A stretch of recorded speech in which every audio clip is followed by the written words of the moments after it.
Republicans and Democrats reach compromise over COVID-19 stimulus package. Chinese drones are spying on Americans. LA County reports more than 100,000 new coronavirus cases in just 8 days.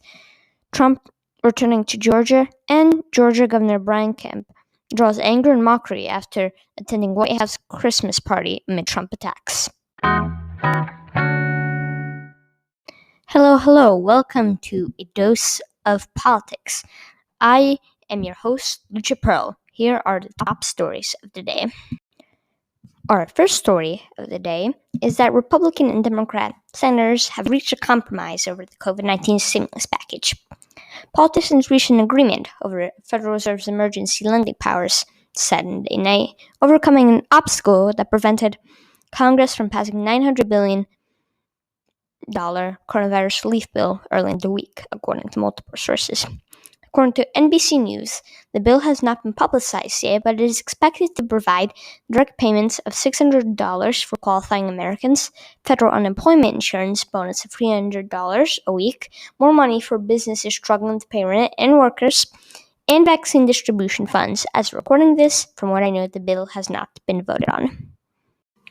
So my opinion on this bill is that it is very good that politicians from both sides of the aisle were able to compromise on such an important issue like providing relief to the people who have been financially affected by the coronavirus pandemic.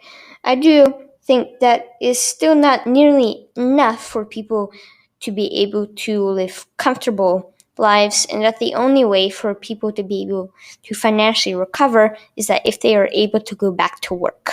The next story of the day is that Chinese drones are spying on Americans. The U.S. government at the federal, state, and local levels is using Chinese drones that the Chinese Communist Party is exploiting for espionage. This is a public conclusion of a branch of the Department of Homeland Security. The conclusion cites security concerns. Other departments have publicly made similar claims, and some have even started taking steps to limit the purchase of Chinese drones.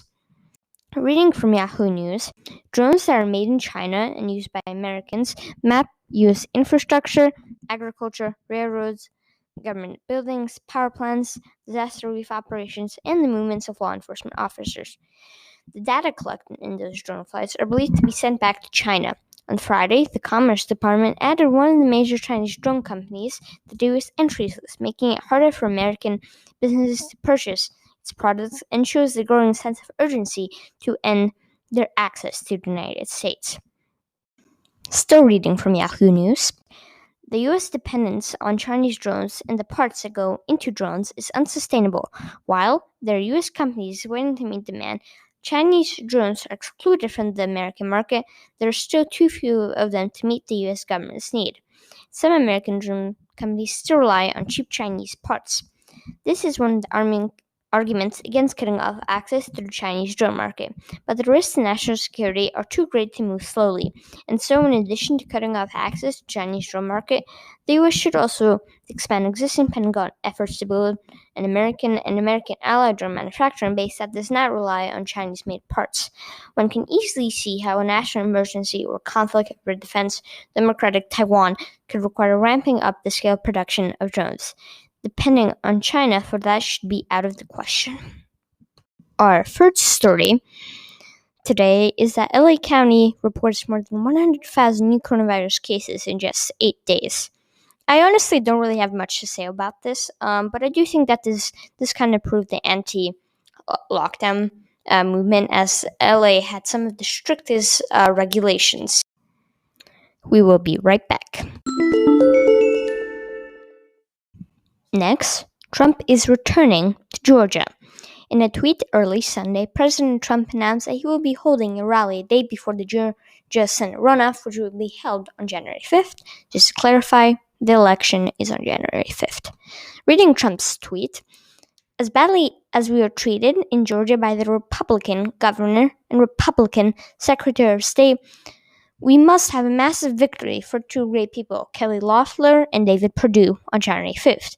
I will be having a big rally for them on Monday night, January 4th. Win.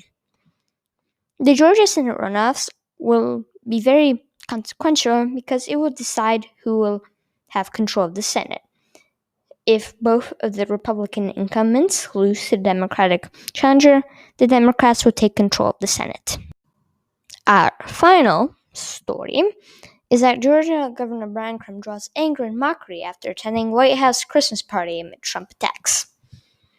Governor Brian Kemp has received criticism after attending a White House Christmas party with his daughter, even though he has been repeatedly insulted by Trump since the election. Trump has called Kemp hapless, a fool, a clown, RINO, which stands for Republican in name only, for not doing enough to overturn Biden's victory in Georgia. Just clarify, that's what Trump thinks.